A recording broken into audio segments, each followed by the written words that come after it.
For one of the best deals in town, swing by Walters for brunch. For just $20, you can add bottomless Bloody Marys, mimosas, Trulies, and Bud Lights with a purchase of an entree. On Saturday, Euro matches of Wales, Denmark, and Italy, Austria. Saturday night, Walters is showing the Tank Davis-Mario Barrios pay-per-view fight. Sunday, the round of 16 in the Euros gets going. Make your reservation for a busy weekend at waltersdc.com/reservation. When you do come to Walters, make sure to check out their spicy chicken. Cold beer, a great sandwich with fries, and a big screen TV is a tough combo to beat. And now the 3-1, swung on, hit in the air to deep left. Schwarber's back, Warring track at the wall, he lunges, can't get it, it's over and out for a home run. Miguel Rojas, 4th home run of the year, and it's a rough start for Lester. Marlins 4, the Nationals nothing. He deals a 1-1, swinging a shot through Miller, back up the middle into center field for a hit. Rojas scores. Sanchez gets the late stop sign. Gomes has it in front of the plate, and it's now 7-2 Miami. And welcome to Nats Chat for Saturday, June 26, 2021, along with Nationals insider Mark Zuckerman of MASNsports.com. I'm Al Galdi, host of the Al Galdi podcast. Well, the Nationals weren't going to win forever. And here's something that perhaps makes it feel better off a horrendous performance on Friday night. This 11-2 loss at the Miami Marlins is the Nationals' first loss in a game that went at least 9 innings since June 11th. This loss on Friday night happened on June 25th. It had been 2 weeks since the Nats had lost a game that went at least 9 innings. So I feel like that is a pretty cool thing to be able to cite.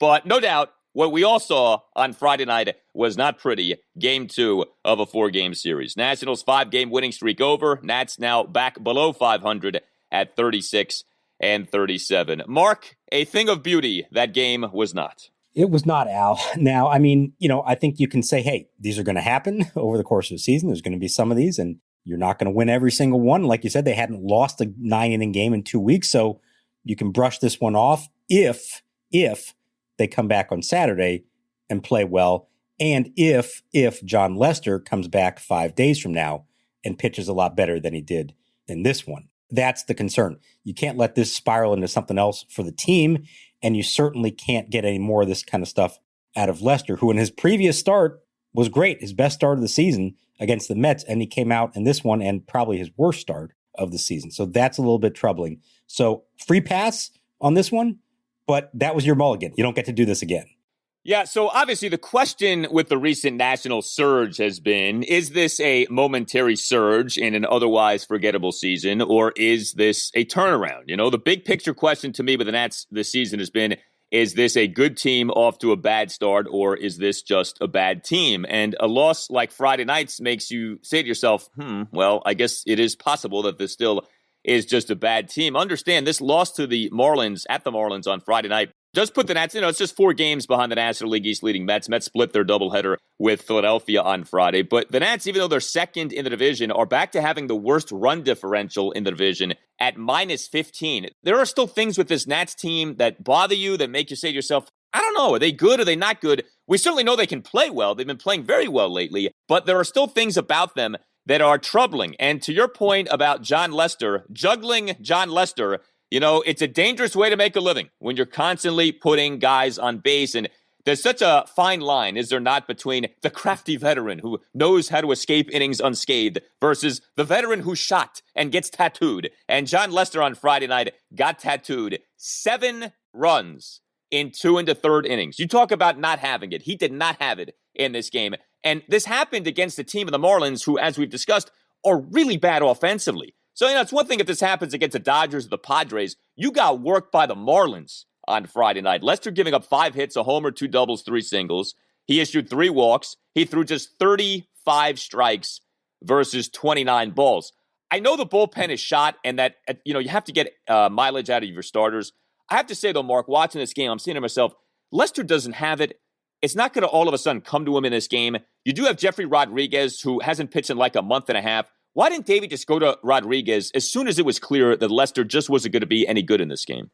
Yeah, I was kind of wondering that. And even when he did finally pull him I understood going to Justin Miller to get out of that third inning because the pitcher spot was coming up. So you just need a standard reliever for that inning, and then you're going to go to your long man. And I was actually surprised that it was Paolo Espino first before they finally got to Jefry Rodriguez later. Now, I mean, they were both going to probably pitch before the game was over, so maybe it didn't really matter. And I think that was a sign of Davey saying, hey, this game might still be within reach. Let's go to our more experienced guy that maybe I trust a little more early. And then if the game gets totally out of hand, we go to Jefry later. But, you know, to your question about pulling Lester earlier, I get it. The first inning was awful. And he said, you know, 3 batters in, he realized this was going to be a bad night for him. But then the second inning, he retires a side pretty quickly on 8 pitches.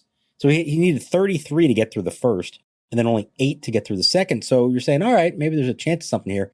And then the third inning, it all falls apart. So you could have pulled him, you know, a couple of batters earlier, but I don't know how much difference that really was going to make. And we got to remind ourselves, big picture here, they're in this stretch of 20 games in 20 days.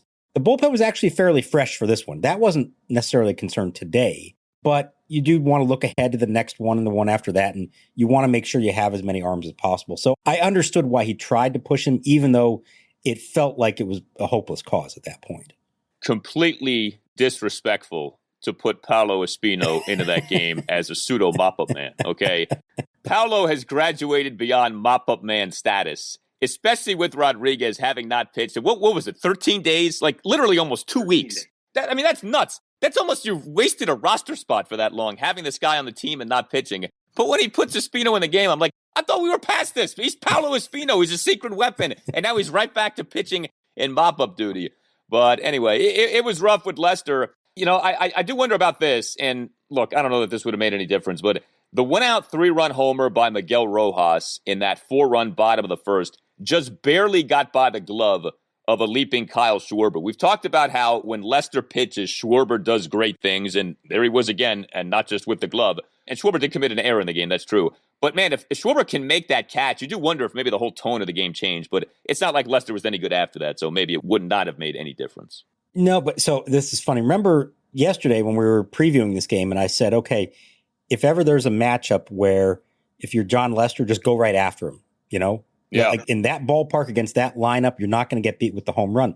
And I was this close to tweeting it after the back-to-back walks in the first inning and to say, Jon Lester, don't walk batters, like make them beat you. And then before I could even tweet it, he gives up the home run. So it turned out that the long ball did hurt him in this one and you know, but still barely got out, like you said. So maybe it could have been something else. To me, the walks are the real thing in this game. There was just no reason for him to be fiddling around the outskirts of the strike zone in this game, not against that lineup. He knew it.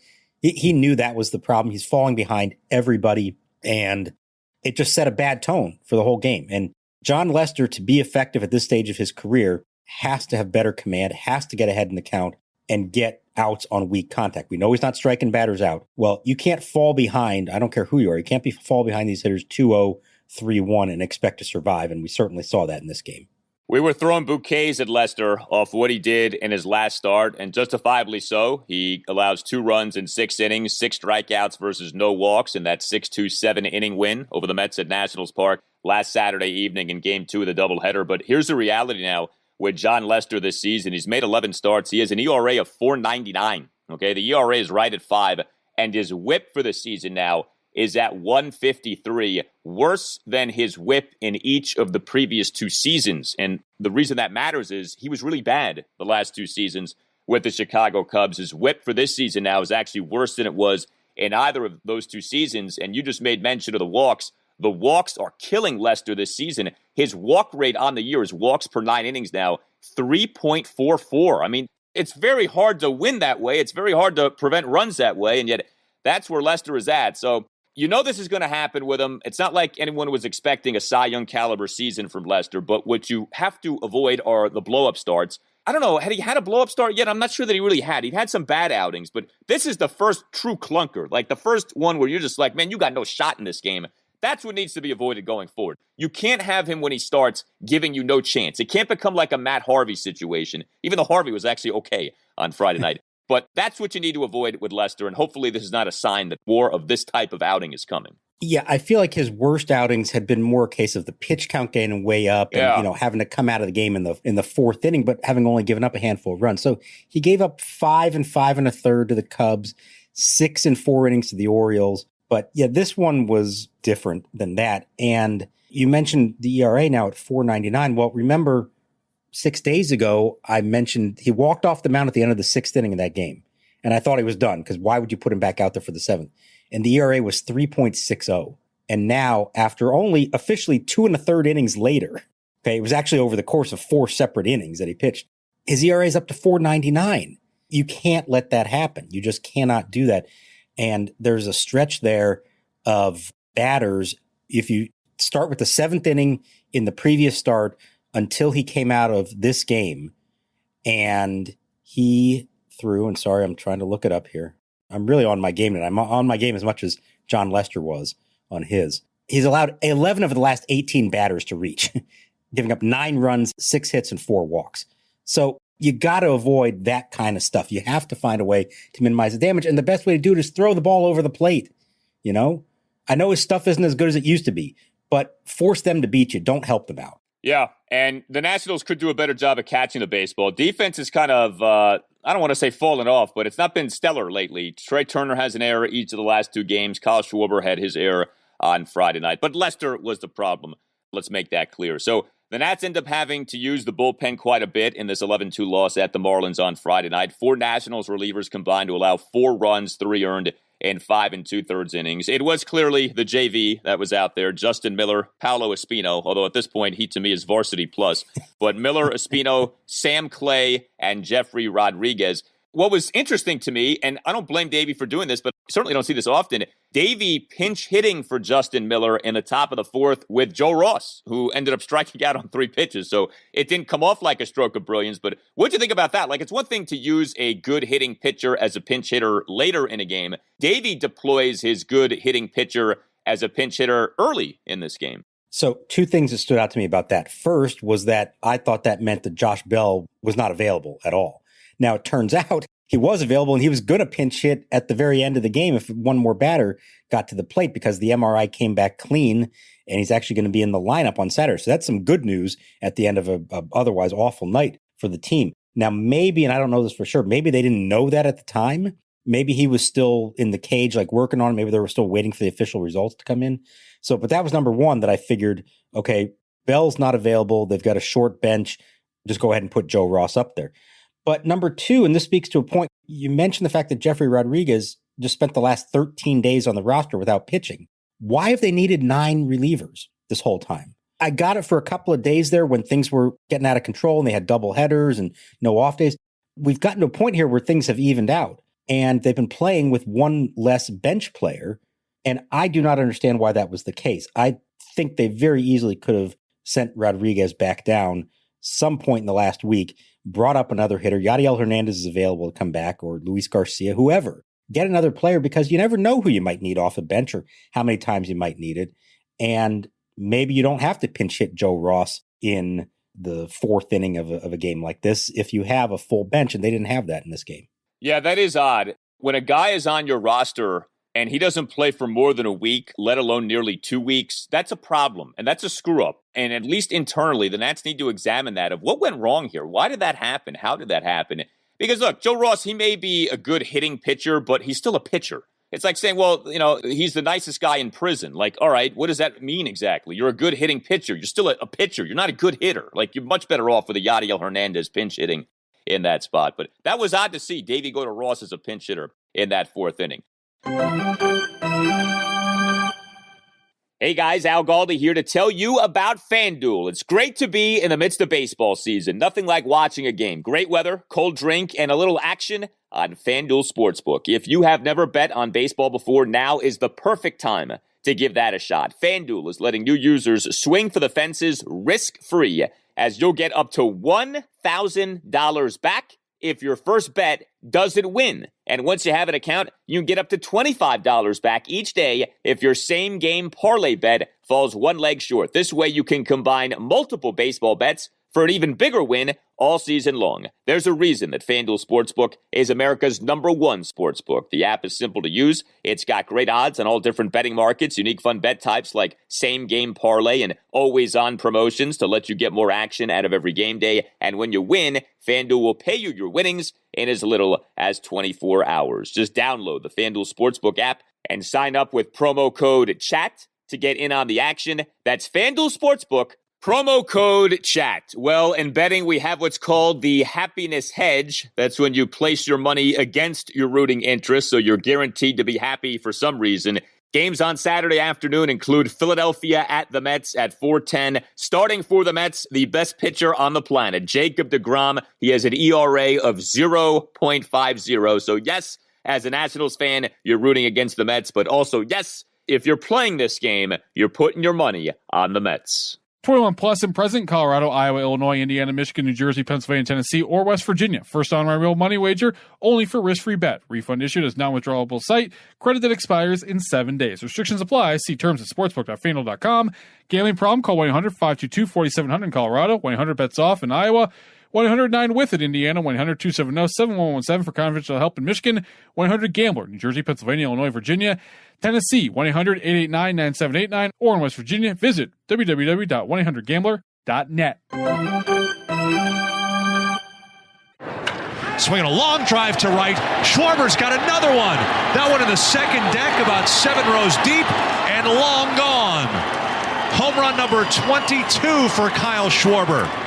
Well, Nationals offense overall on Friday night was not good. This was like right back to the way things were before the Nats started winning. Nats scoring just 2 runs, just 8 hits, 7 of which were singles. Drew just 2 walks, went 1 of 5 with runners in scoring position, struck out 11 times. Underwhelming night for Juan Soto, 0 for 3 with a walk. Rough night for Yan Gomes, 0 for 3 with a walk, 2 strikeouts, left 3 men on base. Really bad game for Victor Robles, 0 for 4 with a strikeout, left 4 men on base. But Kyle Schwarber homered again. The sun rises in the east and Kyle Schwarber hits home runs. That's the way things are right now. He doesn't not homer anymore. All he does is hit homers. He hits another one in this game on Friday night. Actually has 2 other hits too. He had a homer and 2 singles, went 3 for 4. But a leadoff homer in a Nationals 2-run third on a bomb to the second deck in right field. The home run going a projected 420 feet per StatCast.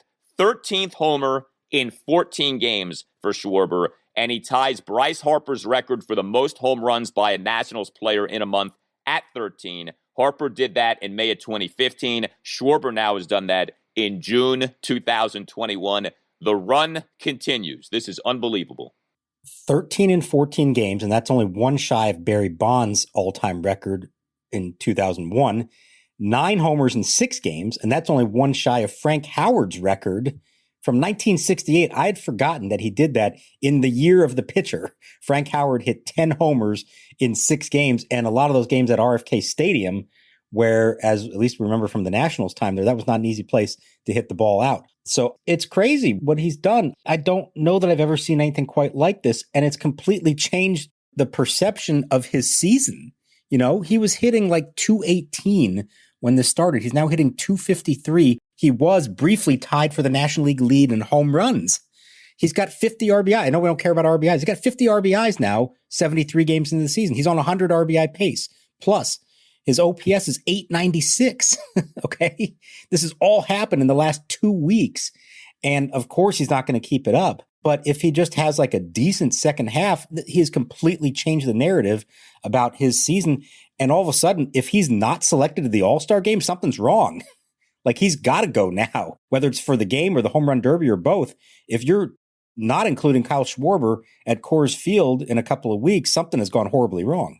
Yeah, you know, it's so funny with this overall season numbers now, because if you don't know any better, you look at the numbers, you say, well, Kyle Schwarber's having a good season. And of course, the reality is for so much of this season, he wasn't. You know, this is kind of like an Emmitt Smith, Barry Sanders thing, where each guy may have the same yards per carry, but Emmitt does it because he literally averages 4.5 yards per carry, and Sanders does it because one carry goes for 50 yards, another carry is for -1, and it all kind of adds up to being, 4.5 yards per carry, that kind of a thing. That's Schwarber. He got off to a terrible start to the year. Then he got a little bit better, and we were like, all right, he's doing better lately. Then he kind of came back down, and now he's surging like few players ever surged. And his numbers for the year look great. I mean, 560 slugging on the season. That's outstanding that he's doing that. So the run continues. There's no other way to say this. And if the Nats end up contending this season, and there is still very much a viable path by which they can do that, the insertion of Kyle Schwarber into that leadoff spot, I mean, that is 100% what will be viewed as a turning point. This looks like a stroke of brilliance by Davey Martinez for all of the lineup tinkering. And I guess at some point something had to work because everything got tried. But for all of the lineup tinkering, this looks like one of the greatest chess moves any manager has ever made. Schwarber in the leadoff spot, he has been a totally different hitter since then. So if I can interpret what you're saying here, Al, if the Nationals win the NL East, you're saying Davey Martinez is the NL Manager of the Year and Kyle Schwarber is the NL MVP. Am I interpreting that correctly? I think that's perfectly reasonable, right? What else could the answers be? Absolutely, yeah. All right, it works for me. We've talked about this, that like some of it was just, let's shake it up, let's try something different, this isn't working. But there was some logic behind it. This wasn't completely out of nowhere.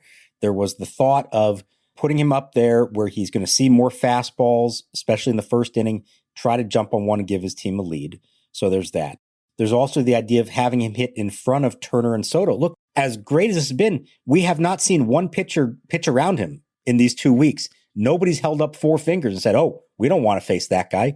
And the reason is they still fear Turner and Soto behind them, and they want to avoid a big inning. So there is actually some strategy behind all this. And here's a crazy one that occurred to me watching this game. If the idea is now you want to keep him in the leadoff spot, but you'd love to get him up there with runners on base a little bit more, isn't it time to put Victor Robles back in the 9 spot again instead of the 8 spot?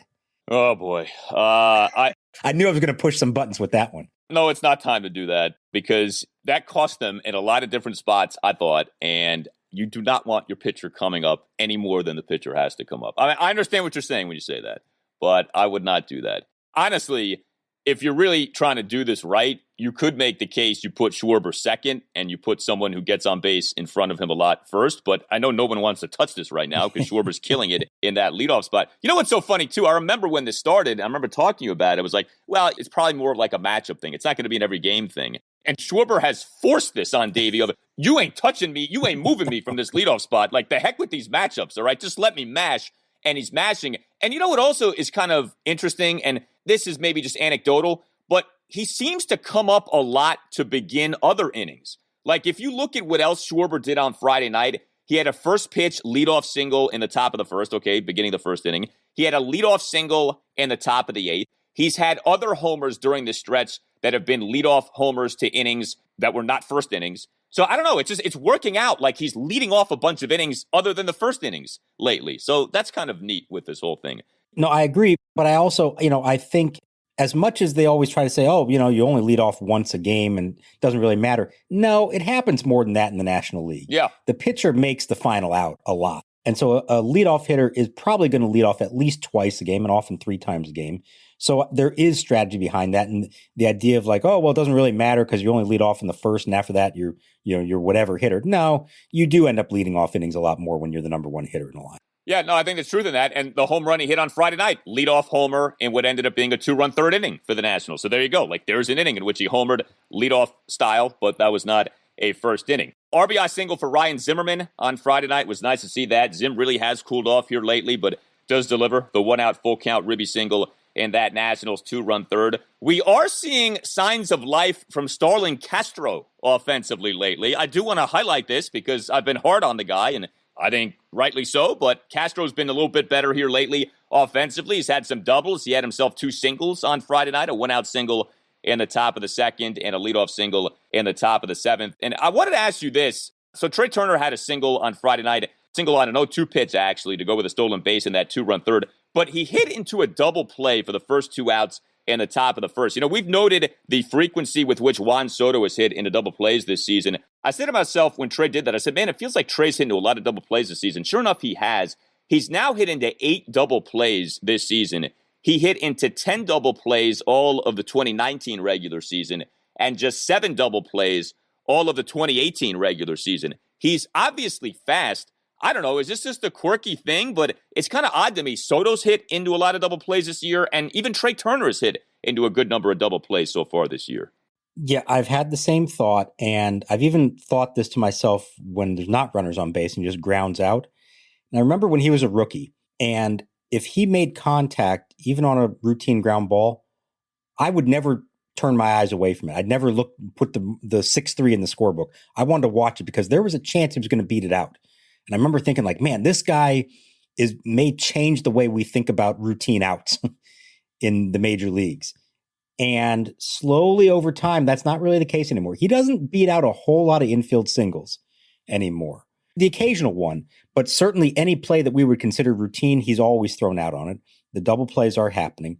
And look, I'm not trying to say this as some kind of like indictment of him or for a lack of hustle, anything like that. I think it's just a reminder that when you're 21, 22, whatever he was when he came up, and you've got all the speed in the world, and you feel like you can run at 110% on every ground ball, over time, you can't really do that anymore, especially when you're playing 162 like he is, and the wear and tear gets to you. And so I think you have to make calculated decisions along the way to say, yeah, I could bust it down the line and maybe have a slim chance of beating this one out. But maybe for the sake of my body and for the sake of the whole season, I need to just kind of go through the motions, just run down the line at a normal speed. Again, not loafing it, but just at a normal speed. And I think he's learned that over time. And I think that's among the reasons why we don't see as many infield hits and maybe why we see a few of these double plays as well. So you just raised something that I think is very important and that every Nationals fan should be thinking about when it comes to Trea Turner contractually. A lot of studies have been done on this. When is an athlete's prime? And a lot of us grew up thinking, well, an athlete's prime is like 28 to 32, something like that. And no. This has been looked at in baseball, in the NBA, and other sports. Your athletic prime is more like your mid-20s. So 24 to 27, somewhere in there. This is Trea Turner's age 28 season. He's going to be going into his 30s when he enters into whatever mega contract he inevitably is going to be getting. This is something that I think the Nats have to be thinking about with Trea Turner.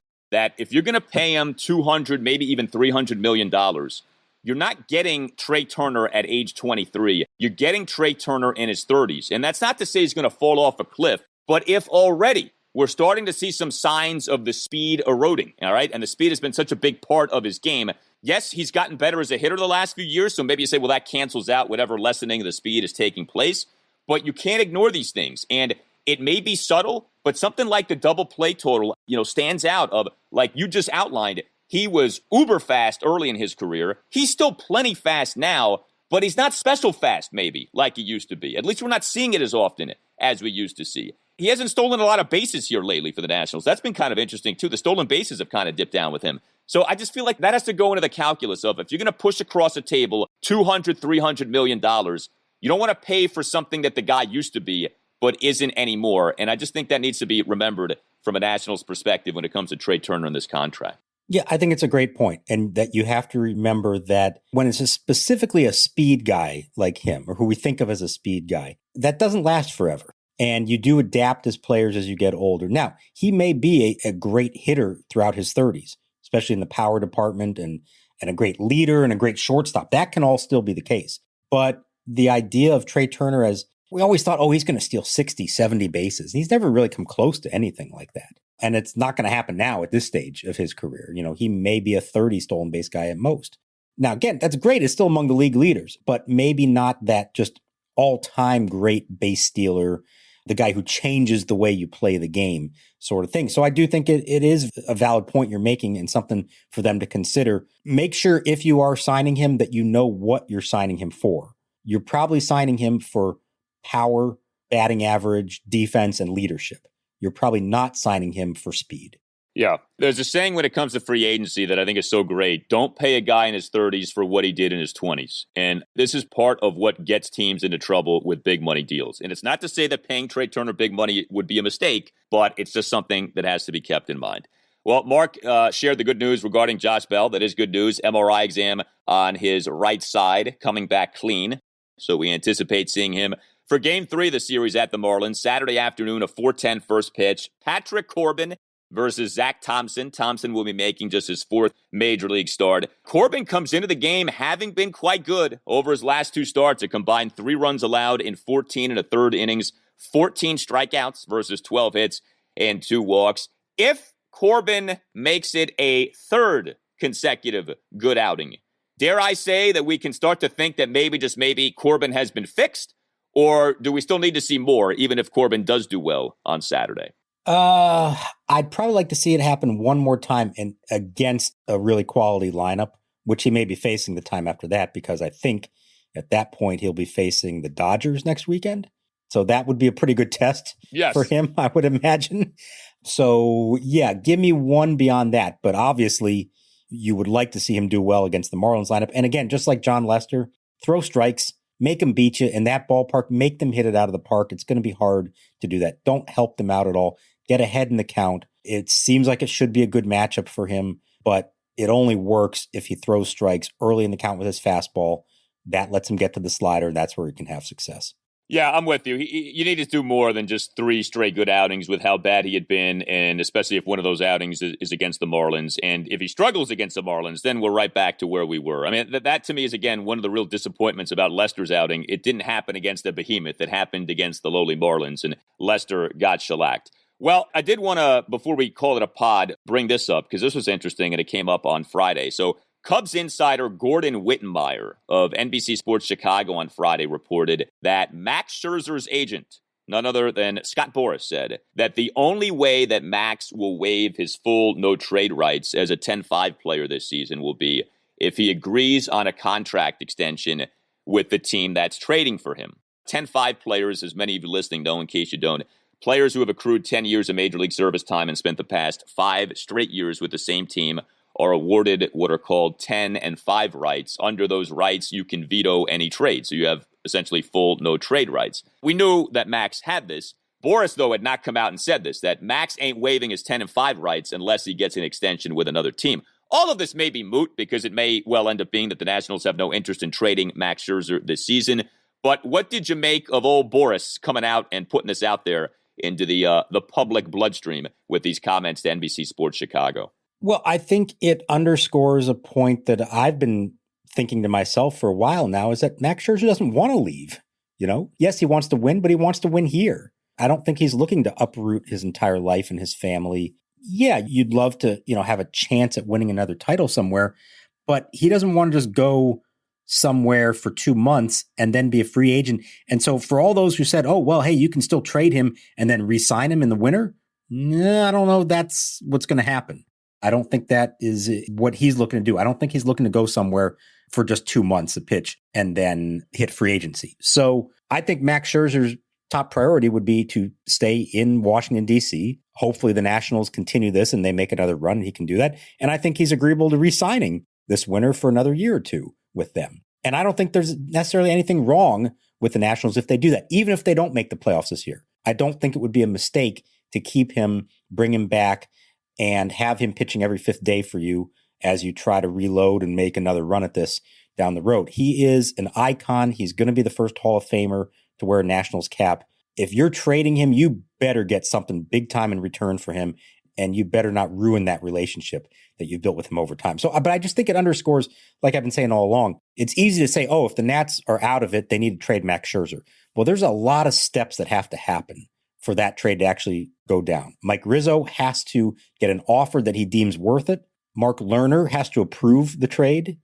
And Max Scherzer has to approve the trade because of the 10 and 5 rights. That's a lot of things that have to happen for that trade to go down. Oh, yeah. No, it was never going to be easy. The point, though, I think, was if they were bad, given the state of the farm system, they had to be on board with trading Scherzer, because obviously they were not on board with trading away Bryce Harper in 2018. But the way the Nats have been playing, they're not going to need to do that. I think, too, one of the things that's nice about the season Max is having is it's certainly not unreasonable to suggest he has at least another 2 or 3 good years left in him. So re-signing him and maybe giving him a big AAV contract, not a long-term deal, but maybe a 2 or 3 year big money deal, kind of like what the Dodgers have done with Clayton Kershaw.